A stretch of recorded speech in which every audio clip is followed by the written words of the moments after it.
Seltzer Kings podcasts. This episode is brought to you by Indeed. Stop waiting around for the perfect candidate.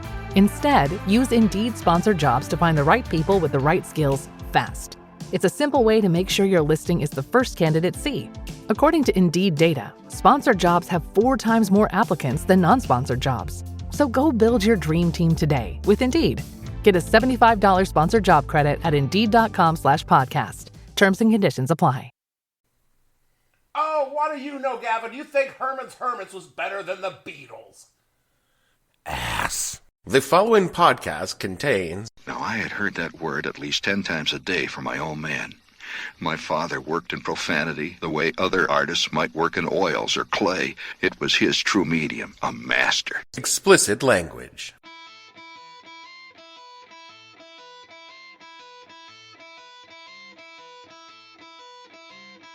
Hello and welcome to the podcast that asks a simple question. You tried to erase the Mersey beats from history. What the hell were you thinking? I'm your host, Dave Bledsoe, and this is episode number 520, Insert Beatles Song Here edition of the show, where we talk about what creamed your granny's panties back in the 1960s. Stay tuned. The What the Hell You Thinking podcast is brought to you by A Day in the Death, the best black metal Beatles cover band in northern New Jersey. A Day is on tour to promote their new album, Hard Day's Night in Hell, available now at Bandcamp on our website, nohelpinhell.com. You can book Day for your events, be they birthday parties, weddings, or a bar or bat mitzvah. Demon John, Dead Paul, Necro George, and Just Plain Ringo play only Beatles covers in their own inimitable black metal style. You haven't heard Blackbird until you heard Paul is Dead's sepulchral howl. A Day in the Death, playing the Beatles as black as they can be.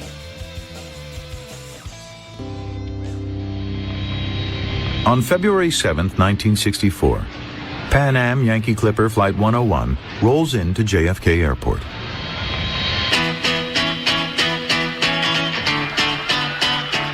On board are 4 musicians from Liverpool, England. 3,000 American fans had turned out to greet the Beatles. Ringo, George, John. Can we have a last John. Their single, I Want to Hold Your Hand, has just hit the top of the American charts, where it will stay for 7 weeks. No, it's not true. Their British humor charms the hordes of reporters. Did you hope to get a haircut at all? No, thanks. I had one yesterday. That's no lie. It's true. Their mod suits and bowl haircuts give them a rebellious look. They're adored by the girls. I want to kiss one of them. I love them. Boys are equally enraptured by this new sound and style. On February 9th, hundreds line up to see the Beatles on The Ed Sullivan Show. And more than 73 million tune in to watch. You know, some people say that I got shitty taste in music. Everyone says that. But I beg to differ. My taste in music is what I like to think of as eclectic, egalitarian, and non-judgmental. Shitty. Very shitty. Look, just because I unironically love cheesy music doesn't mean it's shitty. There's a lot to be said about, say, songs like Starships We Built This City. Talking about how much it sucked? Oh, yes, it sucked. But you know what? It sucked in a fun way. There's a lot of music out there that is objectively very good, but listening to it makes you want to swallow a fistful of pills washed down by a handle of vodka. Morrissey, the Smiths. Whereas Starship is nothing but upbeat, positive shittiness. Growing up in the 1980s, I naturally had the best music in history at my fingertips. Ah, Mozart. Fuck Mozart. I'm talking about Phil Collins. You like Phil Collins? I got 2 ears and a heart, don't I? You simply cannot imagine what it was like to be alive and aware during peak Phil. Phil was everywhere. Turn on the radio, there's Phil. Flip on the TV, Phil. Watch a movie, Phil Collins' presence became more apparent. 7 number 1 singles. Over 100 million albums sold internationally, both as a solo artist and with Genesis. He won 8 Grammys, an Academy Award, 2 Golden Globes, 3 American Music Awards, 4 Billboard Music Awards, 6 Brit Awards, and an MTV Music Video Award. And they even let him act. And Phil couldn't act. Hey, I never said I could act. He said I could sing. If you got in your car in the mid-1980s, there was a non-zero chance that Phil would be sitting in your back seat, ready with another catchy #1 song worth about $1 gazillion. Everyone loved Phil Collins. Well, not everyone. Get off the stage, Phil Collins. If one were a self-professed music snob, then Phil's unashamed popularness and massive popularity pretty much ensured that you not only dislike Phil's music, but you actively loathe the man himself. Fuck Phil. By the time Phil's star turn was fading, a generation of metalheads, prog rockers, goth kids, shit kickers, and white rappers, and most of the music reviewers writing at the time were aligned in one thing and one thing only. We hate that guy. We hate him. In the end, hating Phil was the only thing that Biggie and Tupac agreed on. None of this bothered Phil, of course. He was stupid rich, loved by millions, and living the charmed laugh of a bald English dude who get pussy like you just wouldn't believe. When it comes to English rockers, the decade of Phil is only rivaled by one other British band, and honestly, for my money, Phil was better than them. Dave, no! But what they did have was mobs of screaming fans following around constantly, which I don't think Phil would enjoy. But I guess we should talk about that other less good band. They're called the Beatles, and they had a whole mania that went with them that drove boomer women wild. So let's talk about them. But first... Oh, God, not this shit again. We should take a minute to talk about those who made Beatlemania possible. To Black American folk and blues musician. No. I mean, yes, but not in this case. I'm speaking, of course, of Old Blue Eyes, the chairman of the board, one Mr. Frank Sinatra.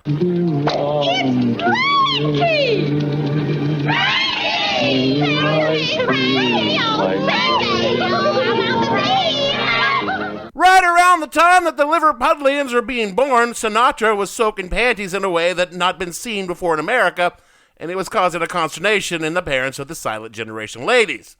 Francis Albert Sinatra. Any of you guys call me Francis, and I'll kill you. Lighten up, Francis.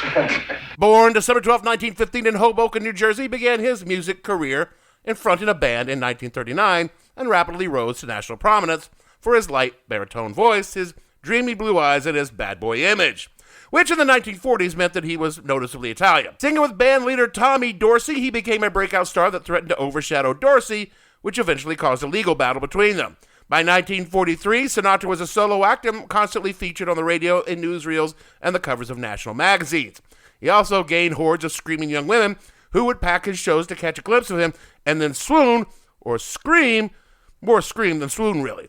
From the Washington Post, quote, Frank Sinatra's bobby-soxer fans, as they were known for their fashionable footwear, screamed and swooned and even caused riots at concerts in the 1940s, getting into fights over the iconic bow ties that Old Blue Eyes liked to toss into the audience, unquote. Bobby-soxers, a term that originated in Time magazine in 1943, were little long-haired girls with round faces who wore bobby socks and worshipped Frank Sinatra.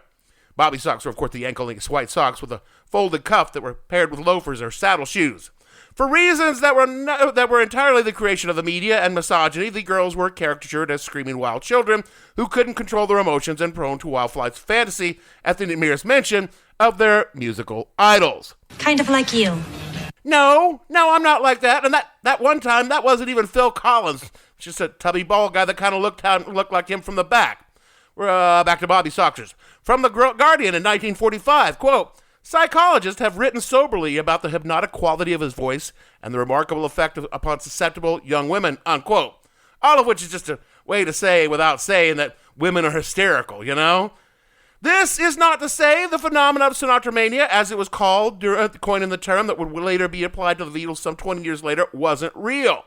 Massive crowds of boatgenders would swarm at even the whisper of a public appearance, and Sinatra required police protection when he did appear in public to keep from being mobbed. Sinatra did not help matters when he performed, tossing his signature bow ties into the audience, causing vicious stampedes to get them. His managers and publicists carefully curated his image to inspire mass adoration in hopes of bigger sales and a chance to move into the movies, which definitely succeeded. His career spanned well into the 1990s, though the mania part had ended when his audience grew into their adulthoods and began raising families of their own. Sinatra's momentary mania created the template that later silent generation kids who became Elvis fans would follow when he hit the scene, and they took that to the next level. See episodes 310 for full details. That's a plug. And when the children of the Bobby-soxers were in their teens, they repeated and expanded on it for the Beatles, and that brings us to this week's topic. The sudden gush that flooded the loins of millions of young women over 4 lads with shaggy hair and boyish grins from Liverpool. I am, of course, talking about the Mersey Beats. I'm sorry, I'm kidding. The Mersey Beats are not what we're talking about. I'm talking about the Beatles, who basically stole everything from the Mersey Beats. In 1956, a 16-year-old Liverpudlian by the name of John Lemon formed a skiffle band. I'm sorry, what was that? A skiffle band. Would you run that by me again, please?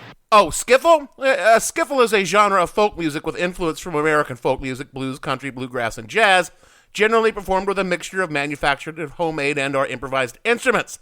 And it became incredibly popular for reasons not adequately explored in the UK in the 1950s. The band, named the Quarrymen for their school song, was joined shortly thereafter by a 15-year-old rhythm guitarist by the name of Paul McCartney. And Paul asked his friend George Harrison to come see the band, and George wound up joining as well. The three toured locally under several names: Johnny and the Moondogs, the Rainbows, and the New Musical Express. And a friend of John's by the name of Stuart Sutcliffe joined the group on bass guitar, and he suggested the name The Beatles as a tribute to Buddy Holly's backing band, the Crickets. The band toured the UK and then landed a residency in Hannover, Germany. It was there that they found drummer Pete Best and became locally famous. During the Hannover years, Sutcliffe left the band and McCartney took over the bass. They returned to Liverpool, where in 1961 they met local record store owner Brian Epstein, who immediately thought that these kids were going to be huge. All they needed was the right manager, and that manager was, surprise, Brian Epstein. On June 6, 1962, Epstein booked them into EMI Studios in London, which would later become Abbey Road, for their first album. The problem was that Pete Best, the drummer, he just sucks. He sucks so hard. So they replaced him with a drummer by the name of Ringo Starr. Problem was, Ringo's drumming... that sucked too. And after several tracks were laid down, Starr was replaced by a session drummer. Now, once all the songs were recorded, record producer George Martin, who would go on to be the Beatles' long-running producer, chose a song with Ringo drumming, and that song, Love Me Do, became their first single, which did very well on the British charts, and Ringo was a permanent member of the Beatles. It's at this point in time, if this were just any other episode, that I'd play a small snippet of said song. However, the rights holders for the Beatles' music are extremely diligent in their protection of their copyrights, despite it being entirely fair use. Ergo, you will not be hearing any actual Beatles music during the course of this episode because I don't want the copyright strike. Look, at this point in time, I should pause to say that none of the Beatles were musical virtuosos. Their instrument playing was competent, not gifted. Paul was the best musician in the group. He could play a wide variety of instruments and understood musical theory better than the others. Harrison was a solid guitarist, but not impressive. Ringo was not as bad a drummer as the jokes make him out to be, but the truth remains he was at best fine. Finally, John was a middling guitarist, but instinctively knew how to write good songs. None of the group could read or write music, which really doesn't matter in the great scheme of things, but the ability to do so does make one a better musician overall, as its learning grounds one in basic music theory, and that makes you a better performer. At least so they tell me. I never learned how to read music either, but the people who tried to teach me told me that this is very much the case. In 1963, the band released their first full album, Please Please Me, where it hit number 1 on the Brit charts in about 2 months. With this album, the band exploded in the UK. Their first television appearance was viewed by 15 million people, and the band was greeted everywhere they went by thousands of screaming fans.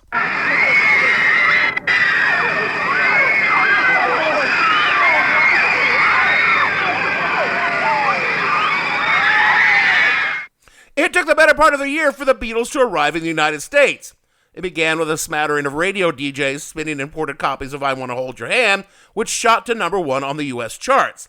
By February of '64, the band was in New York City to appear on Ed Sullivan for an audience of 73 million, and America caught Beatlemania in a big way. Actually, America fell in love with a lot of Britpop, but none rivaled the sheer insanity that came with being a Beatle. The level of insanity that came with their arrival eclipsed Sinatra and even Elvis, and I know this because of science, namely the science of measuring the volumes of the screams. While I shall not engage in the casual misogyny of painting young female Beatle fans as hysterical harpies shrilling out their maddening calls, I must admit they were very loud. Modern ears have no frame of reference for the sheer decibel deluge that came with crowds of young, primarily women, giving voice to their adoration all at the same time. In an article in Newsweek about their concert at Shea Stadium, quote, "Just how loud was the concert?" Research conducted by James Dybel of the Global Sound Group, which provides audio mixing and mastering services, and shared with Newsweek, finds that at 131.35 decibels, the sound within the stadium would have been 28 decibels louder than a jumbo jet flying by at 100 feet and 11 decibels louder than the crash of thunder, unquote. Then you got to factor in the duration of that sound. A jet flying by is actually a fairly brief encounter, but in the confines of Shea Stadium over a prolonged period of time, only interrupted by the songs, it would have been painful and fucking exhausting. I'm not sure how the fans could even hear the songs at all. We'll come back to that later. But, it's a concert. I get it. The thing is, this audible reaction wasn't limited to concert venues. It appeared wherever the lads did. Poor Ed Sullivan had no fucking clue what he was in store for when he booked an unknown band called the Beatles on his show. Unknown to anyone over 30 at least. Between the time of booking, the booking was put together, and the time that they appeared, the band had broken on U.S. radio and was quickly reaching Elvis levels of fan volume. But Ed didn't so much know this. So when they arrived at the Ed Sullivan Theater on February 9th, 1964, the thousands of screaming fans lined up outside the theater trying to get in were a bit of a shock. And then the Beatles took the stage, and the screams overwhelmed the room. Only through the magic of technology, meaning that the band was mic'd and the crowd wasn't, could the audience at home even hear the performance. This scream volume, ladies and gentlemen, the Beatles, was from only 728 people in a room not set up to record them. Nor did the screaming stop when they weren't on stage. It was a shitty night for the other folks booked on Ed. Carl Brill and Mitzi McCall, fairly famous comedians at the time, said of that night, as quoted in Mental Floss, quote, "The married sketch comedy duo pretty much bombed as the audience was rather distracted." In 2014, the couple, who will celebrate their 59th wedding anniversary this year, talked about that infamous night with CBS. "For us, it was lousy," said McCall, laughing. "It was terrible. We were doing a sketch, but we couldn't hear each other because of the screaming," unquote. This opening salvo of American Beatlemania was viewed by an estimated 73 million people, eclipsing Elvis's debut on the same show by 13 million viewers. This number meant that nearly a third of every living person in the United States of America was watching the show that night. To reach that level today would take 120 million people. Only the 2026 Super Bowl, which was the highest rated of all time, hit that kind of ratings, and honestly, most of them were just there for the commercials.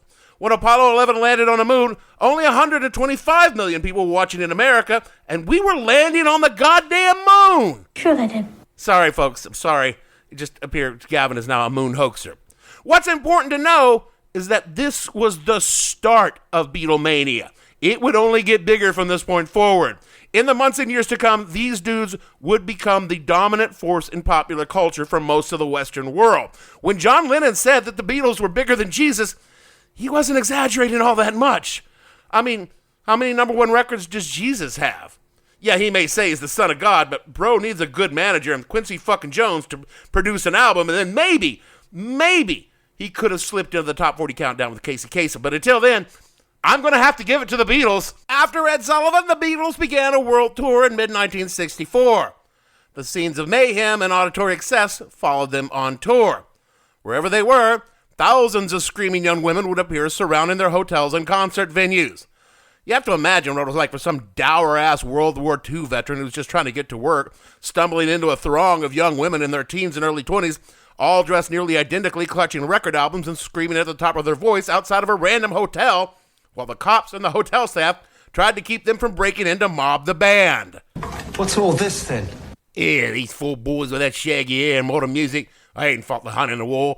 They certainly don't play the kind of music I like to hear. What's wrong with Tommy Dorsey? That's what I want to know. Don't these young people have jobs that they should be at rather than blocking up the streets, shrieking at the top of their fucking lungs? If it was bad for the random passers-by, the staff of the hotels and concert venues had it far, far worse.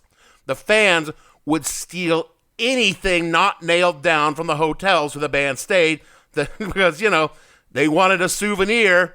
For all the band presented fairly respectable in their public face, they were in fact a rock and roll band with all the lifestyle perks that came with the job.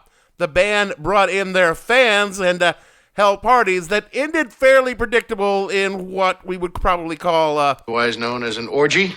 Indeed, and the hotel staff had to manage these and keep the press from picking up on the fun times being had.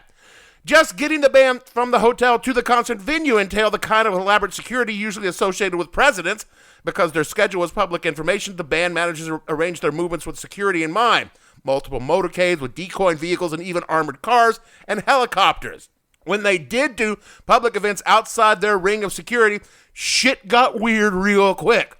In Australia, the band was driven off the tarmac of the airport in an open-top truck, and a woman burst out of the crowd carrying her baby and tossed the baby into the truck, shouting for Paul to catch. Paul did catch the baby, who was obviously developmentally disabled, and Paul kissed the baby, handed the baby to security, who returned to his mother, who then began shouting that Paul had cured her baby. Yeah, take that, Jesus. According to the band, rumors of these sort of Beatles miracles were actually pretty common around the world. Along with less positive things, in New Zealand, a young woman broke into the band's hotel and then slashed her wrist when she was denied entrance to the Beatles' rooms. Another fan dove into the band's limo, but she was unharmed and even got an invite back to the hotel for, a party later on that night.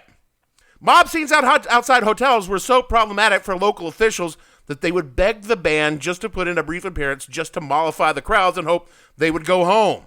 In Melbourne, Australia, 50 people were injured in a crowd crush, and the band was coaxed out to a scene that the band described like a Nuremberg rally that the Nazis would hold, which then inspired John Lennon to start giving Nazi salutes to the crowd and making a little Hitler mustache with his fingers. But this was okay because in the 60s, everyone understood that Nazis were a bad thing, and mocking them was something you could get away with. John Lennon loved to mock his fans during their days in Germany for losing World War II because, the Brits were still pretty sensitive about that whole Blitz thing. And this was before the band did their U.S. tour, which is where shit really got invigorated. The U.S. tours were all of the above, but more so because, honestly, Americans have no sense of fucking restraint. And all of this was fun for a little while. But, no amount of groupie pussy can make up for having thousands of screaming fans haunt your every waking moment. Fans that would routinely break into your homes and steal your clothes. Fans that simply could not accept that the Fab Four was not their boyfriend. All of rock and roll has problems. With fans, it comes with being a rock star. But the level of mania in Beatlemania made it particularly difficult to be a Beatle. Oh, sure, the millions of dollars they were making and being bigger than Jesus, that makes up for some of it. But sometimes you just want to take a shit without having some crazed fan break in and steal your toilet paper before it hits the toilet bowl. Did that happen? I have no proof, but it's something that obviously would have happened. It did not take long for the band to decide that touring just wasn't worth the hassle. Adam Karowitz quotes Ringo when he says, quote, "I felt they come to see us because from the count on the first number, the volume of screams would just drown out everything. The realization was really kicking in that nobody was listening. And that was okay in the beginning, but even worse than that was we were just playing so bad. I just felt we were playing really, really bad. When I joined the Beatles, it was because they were the best band in Liverpool. I always wanted to play with good players, and that's what it was all about. First and foremost, we were musicians." Paul concurred. "We were getting worse and the worst in the band while all those people were screaming. It was lovely that they liked us, but they couldn't hear us play. so the only place we could develop was in the studio, unquote. And that's all very nice, but the truth is much closer to the Beatles just being sick of the screaming.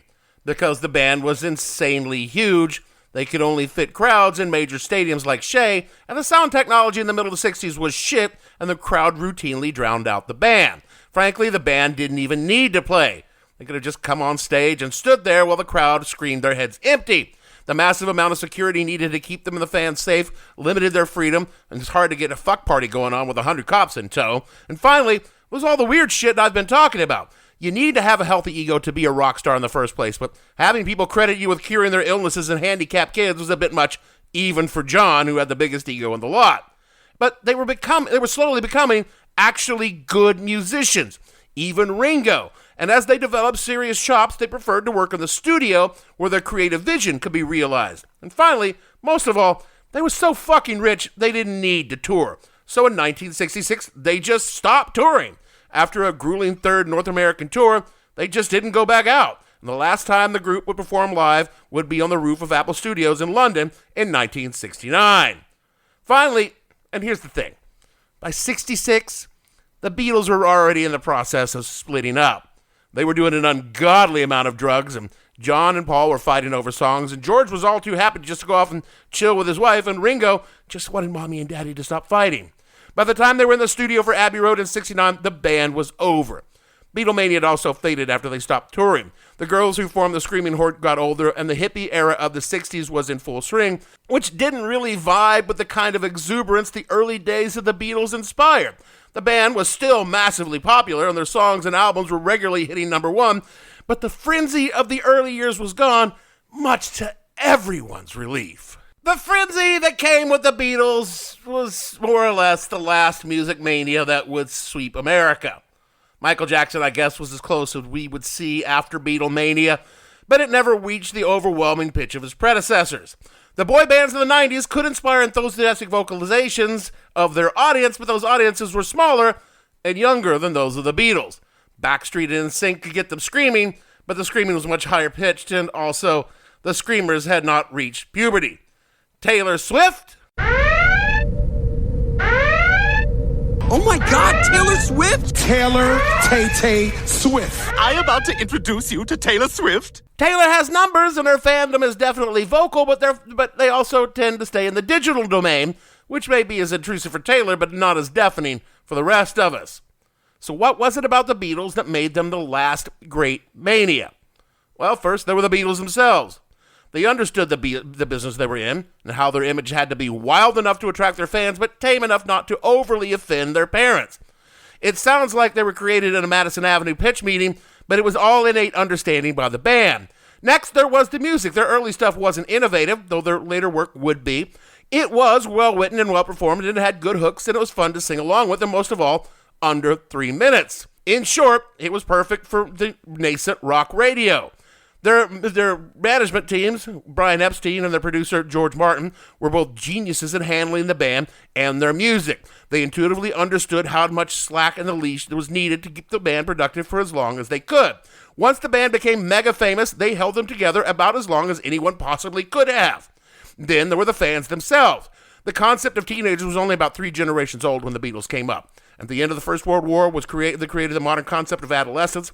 The second put money in their hands, and the boomers made them into an economic force that could be exploited, and the boomers were happy to be exploited. Sinatra walked so that Elvis could jog, although toward the end it was more like a shuffle, and the Beatles could strap on a jetpack and blast off into the stratosphere. The culture was primed for someone like the Beatles to come along. Herman's Hermits. People were looking for something new, exciting, something they could call their own, and they found a band which was offered exactly what they wanted. And finally, there was the timings. The early 1960s were wildly different from the end of the 1960s. The sense of optimism that came out of the post-war years was still strong. Europe was finally recovering from the war, and the United States was in the middle of a dynamic expansion economically and culturally. The revolutions that would come to define the decade were still in their infancy, and the war that defined it was still a page 10 below the full story in the papers. The young boomers were just beginning to explore their place in the world, and they were doing it with an upbeat positivity, and the early Beatles were all about that. There is a startling parallel in the Beatles' early musical style and then the later stuff as the world grew more and more tense. And the youth were beginning to realize that their parents didn't have a fucking clue, and the youth were pretty sure they did. Admittedly, history taught us that they didn't either, but it would take a couple of decades to see the flaws in the boomer generation. But the Beatles still hold up pretty well. The music, anyway. I mean, most of the actual band members didn't do so hot. I mean, especially John. See episode number 290 for how that turned out. Stupid plugs. But the Beatles were always bigger than the sum of their parts. And no single member ever came close to what they accomplished together. Not even Ringo. That is it for the show this week. Look, I'm a bastard, but not so big a bastard as to shit on the Beatles. While I was researching and writing this episode, I found myself spinning my Beatles records, and straight up, the music still kicks ass. Hell, I like the earlier stuff more than the later acid-inspired songs. But as we established, I have a bad taste in music. Speaking of bad taste, leave us a rating and review where you get your pods. It helps others find us and question your taste in podcast. Kick us a buck at patreon.com /what the hell podcast. We use that money to buy Ringo merch. Do all the things Jeremy tells you to do in the closing credits, otherwise he will force us to live broadcast during a black metal cover band in Weehawken. So for me, Dave, you say yes, Bledsoe, producer. And I say no. Gavin, and all the fictional screaming podcast fans on the show, we want to say that the reason we say goodbye when the other is saying hello is because we have to work 2 different jobs to pay the rent in this economy, and we'll see you all in 2 weeks.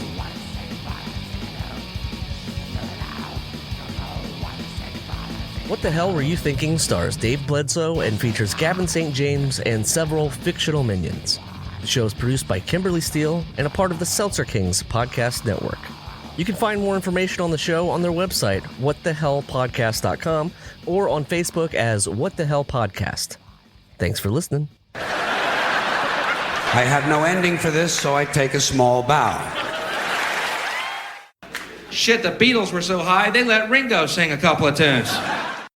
Seltzer Kings Podcasts.